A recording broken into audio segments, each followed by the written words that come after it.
Hello दोस्तों, आज हम फिर से एक नए टॉपिक के साथ आपके पास आपके समक्ष उपस्थित हैं।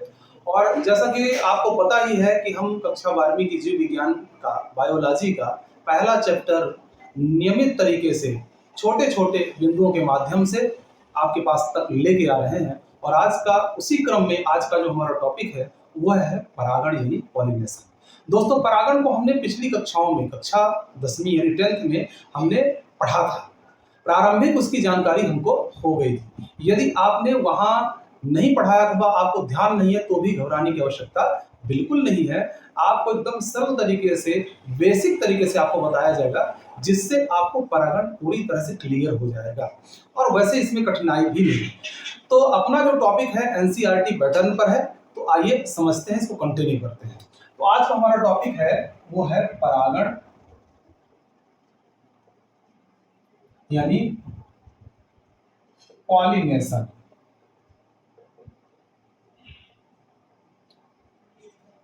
पहले इसको फिगर के माध्यम से समझते हैं दोस्तों। ठीक है, आप जैसे मान लीजिए कि ये एक क्या है, एक फिगर है कहेगा पुष्प का। इसमें ये मेल पार्ट, ये इसका पुष्पासन हो गया, और ये इसका क्या है, पुंकेसर हो गया, और ये क्या हो गया, स्त्रीकेसर यानी अंडक। ठीक है, यदि द्विलिंगी पुष्प बनाए तो कुछ ऐसा ही है। तो आपको मुख्य रूप से क्या समझना है, जो पुंकेसर का जो पराग कोश होता है, पराग कोश के अंदर जो पराग कण बनते हैं, तो पराग कण यहां से स्फुटन के पश्चात वर्तिकाग्र तक पहुंचते हैं। ठीक है ना, यानी पराग कोश से पराग कण परिपक्व होने के पश्चात स्फुटित होते हैं, और वहां से वह वर्तिकाग्र तक पहुंचते हैं। किसके वर्तिकाग्र तक, स्त्री केसर के वर्तिकाग्र तक, यानी जो कार्पेल होता है, पिस्टिल जो होता है, उसका जो स्टिग्मा होता है, स्टिग्मा तक पहुंचते हैं। यानी एंथर से और स्टिग्मा तक के सफर को आप यहां से लिखना यदि चाहें तो परागण क्या चीज है कि जो पराग कोश है, पराग कोश से वर्तिकाग्र, वर्तिकाग्र। ठीक है ना, यानी परागकोश का मतलब होता है एंथर, एंथर से कहां तक, स्टिग्मा तक। पराग कण का पराग कोश से वर्तिकाग्र तक का जो सफर होता है, ठीक है ना, यहां तक की तय की गई जो दूरी होती है, जो क्रिया होती है, वही क्या कहलाता है, परागण कहलाता है।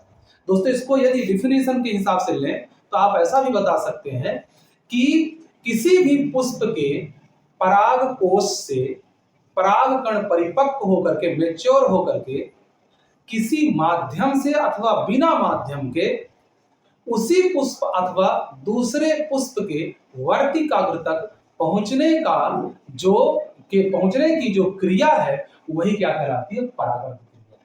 यानी परागण क्या है कि परागकोश से पराग कणों का वर्तिकाग्र तक पहुंचने की क्रिया। ठीक है ना, इसको बिल्कुल इजीली तरीके से आप समझ लेंगे कि परागकोश से पराग कण जब वर्तिकाग्र तक पहुंचते हैं यानी स्टिग्मा तक पहुंचते हैं, तो यही क्रिया क्या कहलाती है, परागण की क्रिया है। दोस्तों, ये तो आपको समझ में आ गया होगा।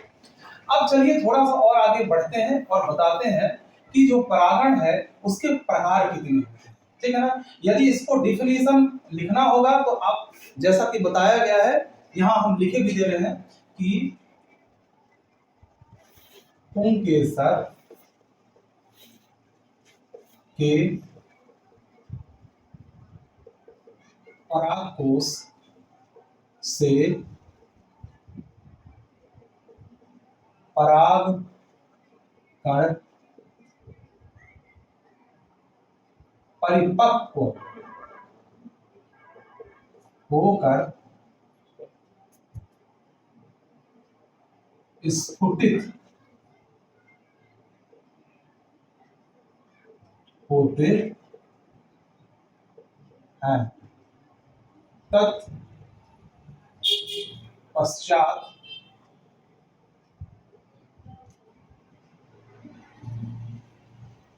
किसी माध्यम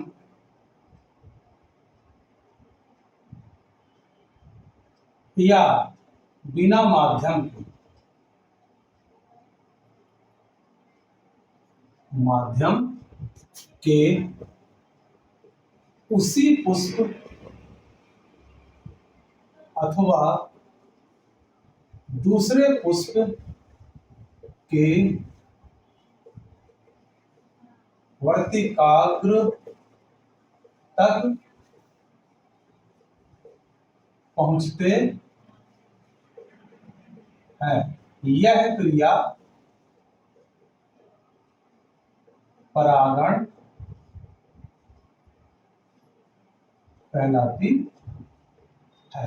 ठीक है ना। यदि ऐसे आप अपने स्तर से, अपनी भाषा से, अपने अनुसार आप क्या कर सकते हैं, परिभाषा में थोड़ा बहुत अंतर कर सकते हैं। ठीक है ना। तो इस प्रकार से ये हो गई परागण की बात। ठीक है। यदि आप इसको लिखना चाहें तो स्क्रीनशॉट लेकर लिख सकते हैं। ठीक है ना। अब इसके पश्चात हम बात करें प्रकार की। यदि हम किसके, परागण के प्रकार की बात करें, परागण के प्रकार की। ठीक है। तो मुख्य रूप से यदि देखें तो परागण के कितने प्रकार हैं, 3 प्रकार। आपकी एनसीईआरटी की भाषा के अनुसार, एनसीईआरटी बुक्स के अनुसार परागण 3 प्रकार के होंगे। एक होगा स्वयुग्मन, ऑटोगैमी जिसको बोलते हैं, स्वयुग्मन। दूसरा होता है सजात पुष्पी, सजात पुष्पी परागण। और तीसरा होता है परनिषेचन।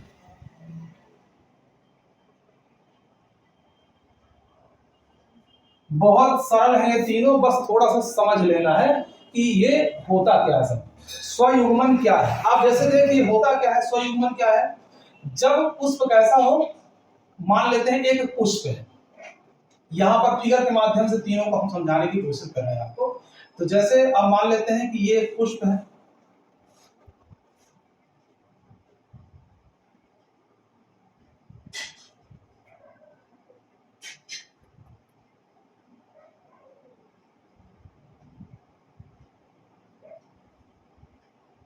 अब ये पुष्प है और इसका ये क्या है, ये पुंकेसर है और ये क्या है, स्त्री केसर। ठीक है ना। अब इसमें क्या है, चूंकि पुष्प कैसा है, द्विलिंगी, कैसा है, द्विलिंगी। ठीक है।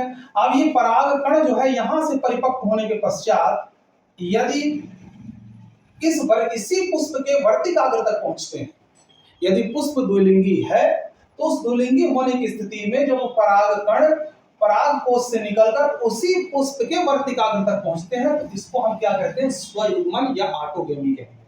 ठीक है। ऑटोगेमी या स्वयुग्मन क्या है, ये कई बार परीक्षा में पूछा जाता है, इसलिए ध्यान रखना है कि जब किसी भी परागण की क्रिया में जो परागण की क्रिया है वह एक ही पुष्प के अंदर हो रही है, क्योंकि पुष्प कैसा है, द्विलिंगी है, बाइसेक्सुअल है और उसमें पुंकेसर स्त्री केसर दोनों उपस्थित हैं। ऐसी स्थिति में पराग कण पराग कोश से निकलकर बिना किसी अभिकर्मक के, बिना किसी माध्यम से वह वर्तिकाग्र तक, उसी पुष्प के वर्तिकाग्र तक पहुंचते हैं, तो यह क्रिया क्या कहलाती है, स्वयुग्मन या ऑटोगेमी कहलाती है। ठीक है।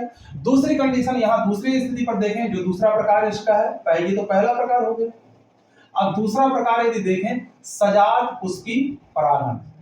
ये क्या है एक्चुअली में, अब इसको थोड़ा सा ध्यान देने की जरूरत है। जैसे ये एक पुष्प हो गया, एक पौधा हो गया और इसमें एक पुष्प यहाँ लग गया, एक पुष्प यहाँ लग गया। ठीक है ना। अब इसमें क्या है, ये जो है मेल फ्लावर हो गया। अब देखिए ध्यान देना है, और ये कैसा होगा, फीमेल फ्लावर। दोस्तों पिछले वीडियो में फीमेल फ्लावर क्या होता है, मेल फ्लावर क्या है, ये पूरा डिस्कशन हमने कर लिया है। यदि आपने नहीं देखा है तो पिछले वीडियोज में हमारे जाकर देखें। ठीक है ना। तो अब मेल और फीमेल देखिए, ये पौधा कैसा है, ये द्विलिंगी है, बाइसेक्सुअल प्लांट है, लेकिन फ्लावर कैसा है, पुष्प कैसा है, एक लिंगी है, यूनिसेक्सुअल है। ठीक है। अर्थात कहने का मतलब कि इस पुष्प में केवल मेल आर्गन है। मेल आर्गन का मतलब पुंकेसर केवल उपस्थित है। इसमें क्या उपस्थित है, केवल पुंकेसर है। और इसमें क्या उपस्थित है, केवल स्त्री केसर उपस्थित है। इस बात को आपको ध्यान रख लेना है। तो परागकण क्या करेंगे, यहां से परिपक्व होंगे और फिर किसी माध्यम से, वायु के माध्यम से ज्यादातर संभावना बनती है कि किसी अभिकर्मक के माध्यम से, इसमें वायु हो सकती है जब सबसे ज्यादा संभावना होती है, तो किसी माध्यम से यानी वायु के माध्यम से वह उसी पौधे के दूसरे पुष्प तक पहुंचते हैं। क्या इसमें हो रहा है? परागण की क्रिया तो वही होनी है, परागकण वर्तिका तक पहुंचेंगे, लेकिन कहां से कहां पहुंच रहे हैं? उसी पौधे के पुंकेसर के परागकोश से परागकण निकलकर स्फुटित होकर के और उसी पौधे के किसी दूसरे पुष्प के वर्तिकाग्र तक पहुंचते हैं। तो यह क्रिया क्या कहलाती है? सजात पुष्पी परागण कहलाती है। ठीक है ना, सजात पुष्पी परागण कहलाती है।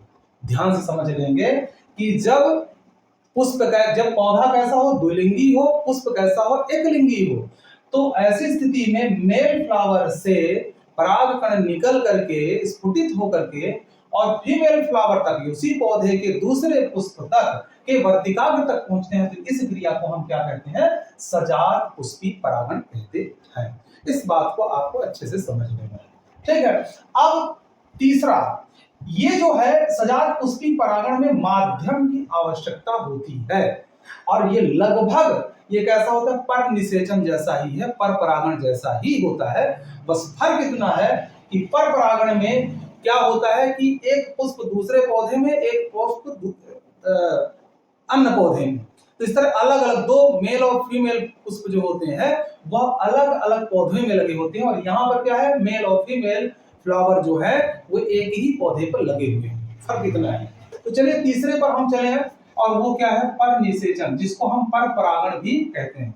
तो यहाँ पर देखिए डिफिनीशन में थोड़ा सा अंतर होगा कि जब किसी एक पौधे के पुष्प, जब किसी एक पौधे के पुष्प के परागकोश से परागकण परिपक्व होकर स्फुटित होते हैं और वह किसी दूसरे पौधे के पुष्प, किसी दूसरे पौधे के पुष्प के वर्तिकाग्र तक पहुंचते हैं, और इसके लिए ध्यान रखना है वर्तिकाग्र तक किसी न किसी अभिकर्मक के माध्यम से पहुंचते हैं, तो इस क्रिया को हम क्या कहेंगे? पर निषेचन या पर परागण कहेंगे, क्रॉस पॉलिनेशन। ठीक है ना, ध्यान रखना है आपको। एक बार फिर से समझ लेंगे। इसमें क्या है? एक पौधा यहां है और एक पौधा यहां है। यहां मेल फ्लावर हो गया, यहां फीमेल फ्लावर हो गया। ठीक है। अब यहां परागकण क्या है? निकलेंगे, स्फुटित होंगे, तो यह यहां से यहां पहुंचेंगे, लेकिन ध्यान रखना है यहां पे क्या चाहिए? अभिकर्मक चाहिए। अभिकर्मक मतलब क्या होता है? माध्यम। माध्यम चाहिए किस चीज के लिए? पराग कणों को यहां से यहां तक कैरी करने के लिए, ले जाने के लिए क्या चाहिए? एक माध्यम चाहिए, एक अभिकर्मक चाहिए। और वह माध्यम क्या हो सकता है? जल हो सकता है, वायु हो सकता है, और कीट हो सकते हैं, कीड़े मकोड़े हो सकते हैं। ठीक है ना। तो इस प्रकार से अजैविक कारक भी हो सकता है इसमें, और जैविक कारक भी हो सकता है। तो जैविक अजैविक कारकों के माध्यम से जब एक पुष्प के परागकण दूसरे पुष्प के वर्तिकाग्र तक पहुंचते हैं, तो यह क्रिया क्या कहलाती है? पर निषेचन या पर परागण कहलाती है। आई होप, मुझे उम्मीद है कि आपको यह समझ में आ गया होगा। अब आइए थोड़ा सा इन दोनों पर, स्वयुग्मन और पर निषेचन के लिए जो अनुकूलन है, ठीक है ना, कि किन कंडीशन में पर निषेचन होगा और किस कंडीशन में स्वयुग्मन यानी ऑटोगेमी होगा, इसकी हम थोड़ा सा बात कर लेते हैं, क्योंकि एग्जाम के दृष्टिकोण से बहुत महत्वपूर्ण है। तो दो दो तीन तीन बिंदु से इसको समझते हैं। तो सबसे पहले स्वयुग्मन कब होगा? जब पुष्प कैसा हो? पुष्प के लिए अनिवार्यता क्या है? पुष्प बाइसेक्सुअल यानी द्विलिंगी होना चाहिए, द्विलिंगी। ठीक है ना। हो पुष्प कैसा हो? द्विलिंगी। ठीक है। और फिर क्या हो? पुष्प द्विलिंगी तो हो, लेकिन उसमें समकालिकता होनी चाहिए। उसमें समकालिकता होनी चाहिए। अब इसका मतलब हम आपको समझा रहे हैं। ठीक है। पुष्प कैसा होना चाहिए? द्विलिंगी हो, पुष्प में समकालिकता होनी चाहिए। और तीसरा बिंदु क्या है? पुष्प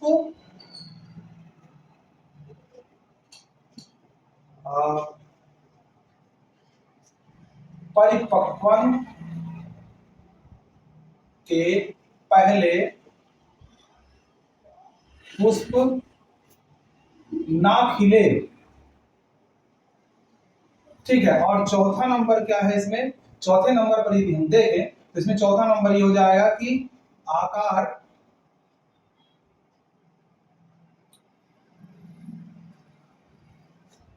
एक दूसरे के अनुकूलित हो।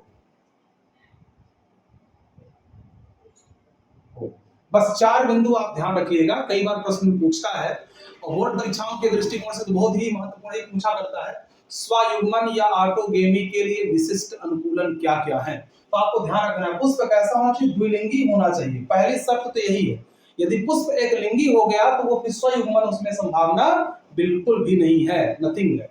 तो पहली बात तो इसमें यही है कि पुष्प द्विलिंगी होना चाहिए। दूसरी बात इसमें क्या करें कि पुष्प में समकालिकता होनी चाहिए। समकालिकता का क्या मतलब हुआ भैया, समकालिकता का मतलब यह है कि परिपक्वन जो होता है, परिपक्वन यानी मैचुरेशन, परिपक्वन हिंदी का जो शब्द है वो परिपक्वन, अंग्रेजी का शब्द क्या है, मैचुरेशन। तो किसकी मैचुरेशन की बात कर रहा है कि पुंकेसर और स्त्री केसर का परिपक्वन एक समय पर ही होना चाहिए। ऐसा ना हो कि परागकण पहले मैच्योर हो जाए और वर्तिकाग्र उसके लिए अनुकूलित ना हो। तो ऐसी स्थिति में क्या हो जाएगा, फिर स्वपरागण यानी कि स्वयुग्मन की संभावना नहीं होगी। परागकण पहले ही झड़ जाएंगे, वर्तिकाग्र के परिपक्व होने से पहले ही झड़ जाएंगे। अथवा ऐसा हो सकता है कि वर्तिकाग्र पहले से मैच्योर हो जाए, परागकण मैच्योर ना हो जाए, ना हो। तो इस सिचुएशन में फिर परपरागण यानी कि परनिषेचन या क्रॉस पॉलिनेशन की संभावना ज्यादा हो जाती है। तो इस बात को ध्यान रखना, परिपक्वन कैसा हो, समकालिक हो, एक साथ दोनों परिपक्व हो जिससे परागण की क्रिया हो सके यानी स्वयुग्मन हो सके। तीसरा क्या कह रहा है कि परिपक्वन के पहले पुष्प खिले नहीं, ना खिले, पुष्प खिले ही नहीं। कब, जब तक परिपक्वन ना हो जाए, जब तक परागण की क्रिया ना हो जाए। परिपक्वन से मतलब आप ये ऐसा भी समझ लीजिए कि जब तक परागण की क्रिया ना हो जाए, पुष्प द्विलिंगी है तो पुष्प खिला ना हो। कब तक ना खिले, जब तक परागण की क्रिया ना हो जाए, ठीक है, तब तक खिले ही नहीं।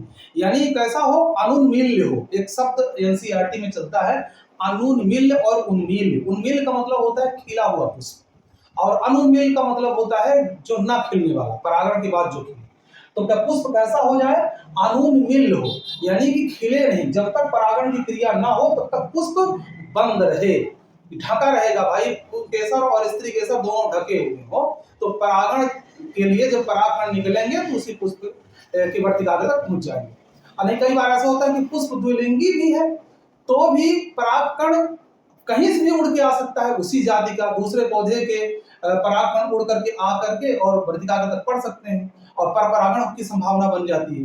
तो इसलिए पुष्प कैसे, जब तक परागण की क्रिया न हो जाए तब तक पुष्प खिले ही नहीं। और चौथा है आकार एक दूसरे के अनुकूलित हो।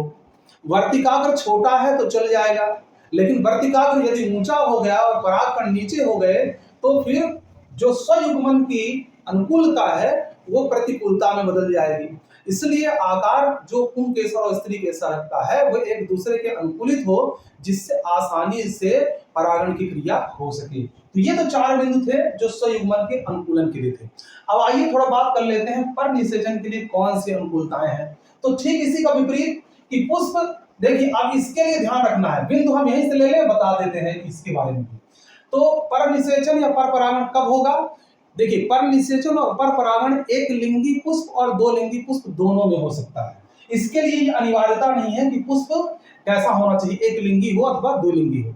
तो ध्यान रखना है कि पहला यही कंडीशन है कि यह जो परपरागण या परनिषेचन है यह एक लिंगी और दो लिंगी दोनों पुष्पों में हो सकता है, ठीक है ना।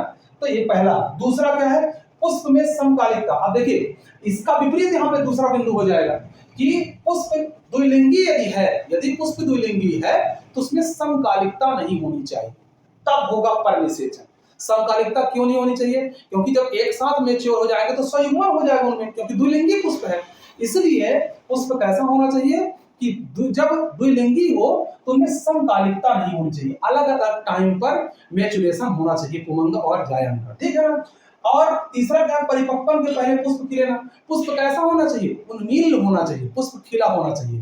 परागण के पहले ही पुष्प खिल जाए तो दो लिंगी पुष्प होगा तो भी परागण की क्रिया कैसी हो जाएगी, परपरागण के रूप में हो जाएगी। यानी द्विलिंगी है पुष्प और पुष्प खिला हुआ है तो परागण, परपरागण की यानी परनिषेचन की पूरी संभावना बन जाएगी। तो उसके लिए क्या है कि पुष्प कैसा होना चाहिए, उन्मील होना चाहिए। और तीसरा है का आकार एक दूसरे के अनुकूलित हो, तो जैसे इसमें कहा है, तो इसमें क्या है कि इसमें आकार कैसा हो, प्रतिकूलित होना चाहिए, यानी वर्तिकाग्र यदि ऊंचा हो गया और यदि परागकण यानी पराग पुंकेसर जो है वो नीचे हो गया, तो ऐसी सिचुएशन में क्या हो जाता है कि उसमें जो पर निषेचन है वो हो जाता है। तो ये कुछ अनुकूलताएं थी किसके लिए, स्वयुग्मन और पर निषेचन के लिए। बाकी विधिवत आपके एनसीईआरटी में एक एक बिंदु दिया हुआ, जितना हमने बताया है पूरा एनसीईआरटी से ही बताया है, तो एनसीईआरटी में पूरा एक एक बिंदु दिया है, बस आप लाइन टू लाइन एक बार उसको पढ़ लेंगे तो समझ में बातें आ जाएंगी। यदि किसी प्रकार की फिर भी कठिनाई आती है तो आप कमेंट कर सकते हैं, आप पूछ सकते हैं, और इसी तरह से वीडियो हमारे देख करके और हमें सपोर्ट करें। यदि आपने हमारे चैनल को सब्सक्राइब नहीं किया है तो सब्सक्राइब कर लें, सपोर्ट करते रहें। धन्यवाद।